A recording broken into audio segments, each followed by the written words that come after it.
Suraxan rayon icra başçısı Adil Əliyevə töhmət verilib. Bu gün Bakı şəhər icra hakimiyyətində keçirilən müşavirədə Suraxan rayon icra hakimiyyətinin başçısı Adil Əliyevə töhmət verilib. Xəzər rayon icra hakimiyyətinin başçısına isə şifahi xəbərdarlıq edilib. Adil Əliyevə töhmət verilməsinə səbəb rayon ərazisində qanunsuz tikintilərin sayının çoxluğu olub. Belə ki, müşavirədə Suraxanda qanunsuz tikinti hallarının artdığı, rayonun digərləri ilə müqayisədə bu baxımdan dırnaqarası seçildiyi vurğulanıb.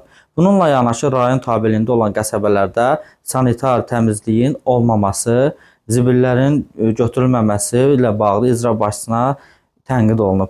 Töhmət alan icra başçısı Adil Vəliyev bütün çatışmazlıqları bir ay ərzində qaldıracağına söz veribdir. Əziz izləyicilər, icra başçılarından çox şikayətlər daxil olur. Sizcə hansı rayon icra başçısı öz məsuliyyətini dərk etmir və düzgün işləmir? Hansı rayon icra başçıları işindən azad olunmalı və yaxud da ki, hansısa qanunsuzluqlar edirsə, şərh yerində yazın. Hansı rayon öz ərazinizdə və yaxud da ki, hansısa rayon icra hakimiyyətindən hansısa narazılığınız varsa, bunu dilə gətirin. Xatırladaq ki, sosial şəbəkələrdə çox vaxt belə hallar baş verir ki, vətəndaşlar icra başçısının onları qəbul etməməsindən və yaxud qazilər, şəhid ailələri şikayət edir. Siz də öz şikayətlərinizi icra başçılarının adını yazaraq bura bildirin.